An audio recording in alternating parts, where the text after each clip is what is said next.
Today, we're talking with Marty McClendon, Republican candidate for Lieutenant Governor. Thank you for being on the program today, Marty. Thank you very much, Kelly. I really appreciate the opportunity. A lot of people don't know what the Lieutenant Governor does. Can you summarize that for us? Yeah, and you can go to my website too at electmarty.com. It's got a full list of what it does, but people don't understand how important the role is. It's both executive, like the governor, and legislative, like the senator. So you are the presiding officer over the Senate, working within the legislative process to bring bills to the floor and get them passed or tweak them. The great thing is you are also the governor when the governor's gone or out of state. You break all ties, which is really important. You decide the ruling factor if something is good or bad on how a rule will be applied in the Senate. You appoint to 41 different boards and commissions. It's fantastic. You lead the group that's trade for the state, $14 billion worth of agricultural trade every year. So a very important position as the ambassador for the state. Executively, though, beyond that, you sit on the investment board with the treasurer and the governor about all the state's money. And then beyond, outside of session, you have a bully pulpit. Basically, the lieutenant governor's office has the opportunity to work on things that they care about. And I've got some specific things we'll talk more about later, but that really you can focus on with the power of the office. Sounds like a powerful and an influential position. What work experience and personal experience do you have that makes you a good fit for the role? I think uniquely for this role, because it works in both areas, as the executive and legislative, you're working with people. You're trying to solve problems. You're trying to organize a meeting. Every day is a meeting, right? On parliamentary procedure, trying to get bills passed or not passed, working with Democrats and Republicans and independents. My entire life, I've had 13 years in healthcare, worked in open heart surgery, high energy, emergency stuff. 21 years in real estate where you're working with literally people on opposing sides trying to buy and sell houses. I've been in management for 15 years doing that as far as real estate, working with really, when things come to me, they're serious. Attorneys are involved, irate clients, whatever. And my job is to calm things down, find a solution that works for everybody. 8 years as a pastor, working with people in all types of different things. 6 years doing a radio show that's statewide. All these different things are about connecting with people, listening and solving problems and bringing things together in a calm and smooth way. A lieutenant governor has to be someone you can count on, has to be fair, and has to be just. And that's what all I've done has led to. So for me, it's a perfect fit for my skill set, who I am, and the job. And I feel like I need to mention to people that you host a radio show because I can see the equipment in the picture. Yep.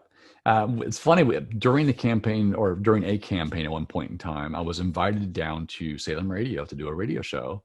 And I've never done radio before. And then it was a long story short, it led to a half hour once a week and then an hour every day and then to drive time and then to be in the #2 program across Salem Radio.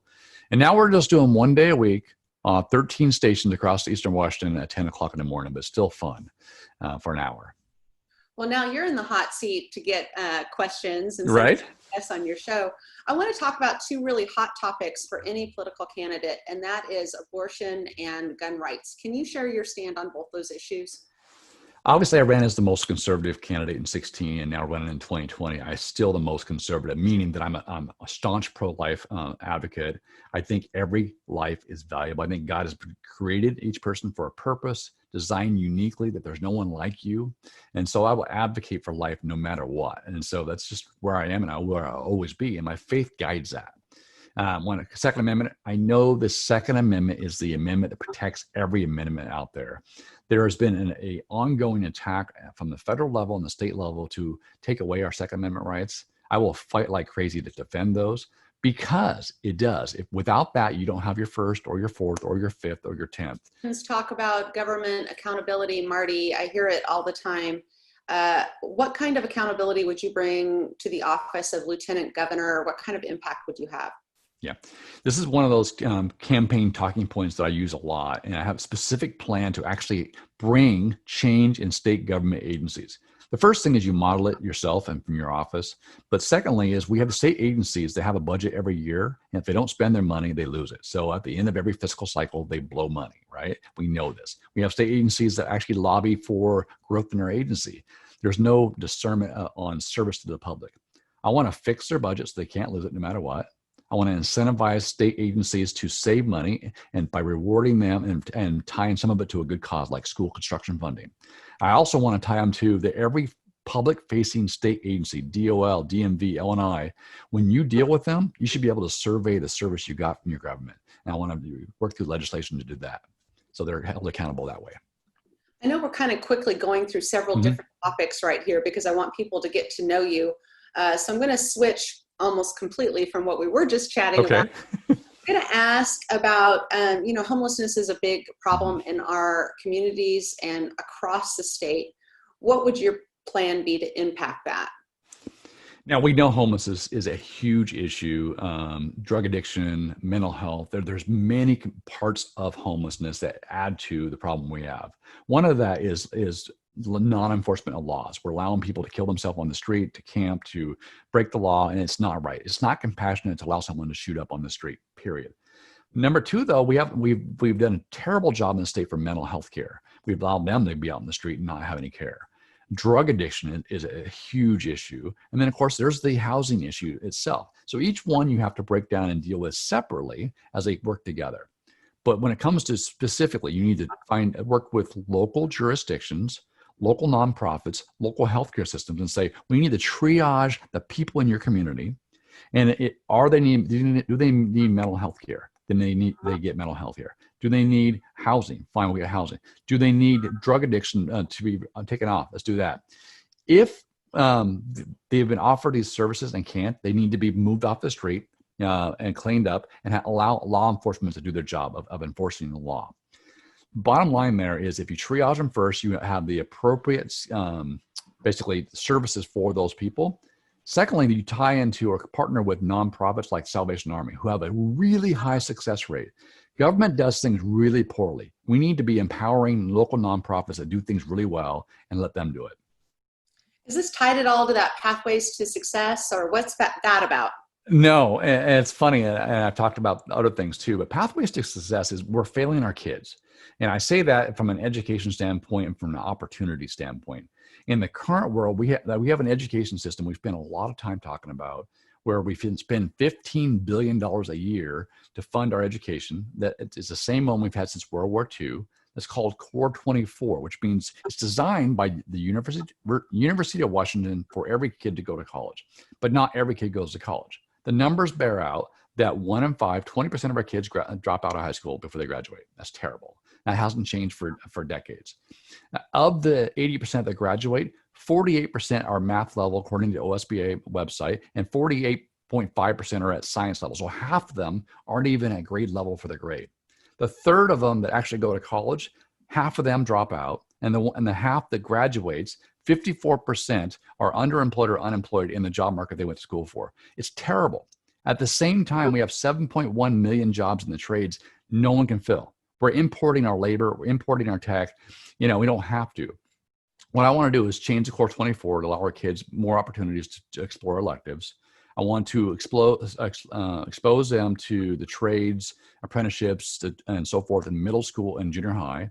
I want to put real partnership with the Employment Security Department into the high school so they have real market data. So our kids have different things. And those pathways are when they get to be a sophomore in high school, that if they're not going to college, they know what they could be: electrician, a plumber, a mechanic, or whatever, and you get a great job. And there's more after that. It's on my website. You can check it out. But the idea here is if our kids don't know, they're failing them. If we give them different career pathways, a mechanic right now, Hilly, a certified mechanic makes $80,000 a year to start, goes up to $120,000 a year with no college debt. We have to let our kids know about these things. I know my plumber and my electrician sure make a lot of money. Right. See that put in place, that Pathways to Success for students. Can I ask you another question about unrelated to Pathways to Success, but COVID-19 has been so difficult for our society and definitely for businesses across Washington state. If you were going to solve one thing related to coronavirus or one thing for Washington state as Lieutenant Governor, what would that be? Why would that be your top priority? Yep. But yeah, the lieutenant governor has a lot of power through legislation and working with people and the bully pulpit. This is where the bully pulpit would come in, encouraging people that we can do things in a smarter way, not smarter like government, we're smarter than you way, but a way that we know that the citizens, the churches, and the businesses are much more creative and innovative to provide safety for the customers. I would advocate for opening up and allow businesses to say, hey, this is our plan for our business that's 50 employees. This is our plan for 100 employees, because the one size fits all plan does not work for anything. And it usually costs 10 times as much and causes more harm. We've got to get people back to work, and we got to do it safely, but that's not the government's role. The government's role is to give guidelines and how allow businesses and churches to innovate. That's what I would do. A big conversation right now is about protests and different types of protests that are taking place across our state.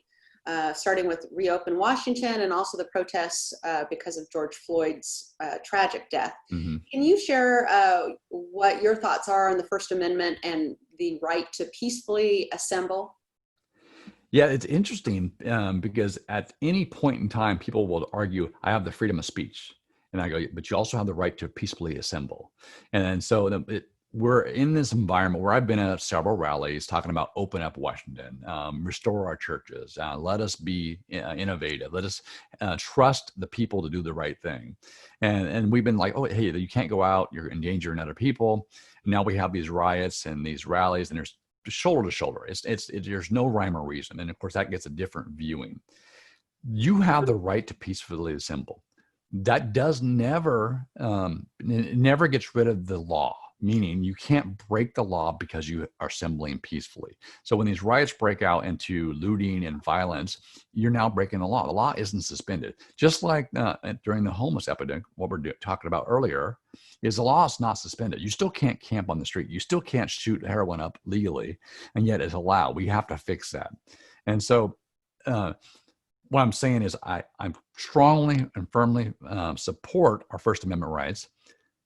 But it doesn't mean we suspend the laws to allow it to happen. You have to, that means peacefully. It means no breaking the laws. It means you're a law-abiding citizen expressing your constitutional rights. For folks out there that want to get to know you a little bit better or are wondering if they should vote for you, can you share why they should support you and how they can? Yes. Well, first of all, go to electmarty.com. Lots of information there. Videos there as well. But why?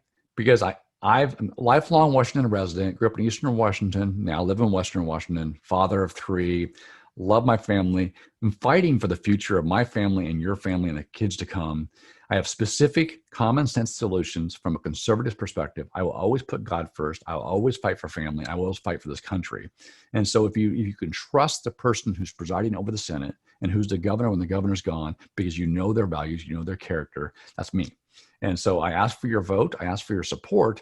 We can win this. And the fact that in 2016, I came out as a nobody, meaning unknown, with no money, as the conservative Christian candidate, where I was told that Christians and conservatives can't win in the state. I go, that's not true. No one's ever tried it in the last 30 years, whatever. And 11 candidates, several $1 million spent. I won the primary, and we came very close in the general. This is our second shot. I'm a better candidate. People are more upset. It's a better time. I think it's our best shot in 35 years to not only get a Republican governor, but a Republican lieutenant governor. Thank you so much for being on the program, Marty. Thanks, Kelly. I appreciate it.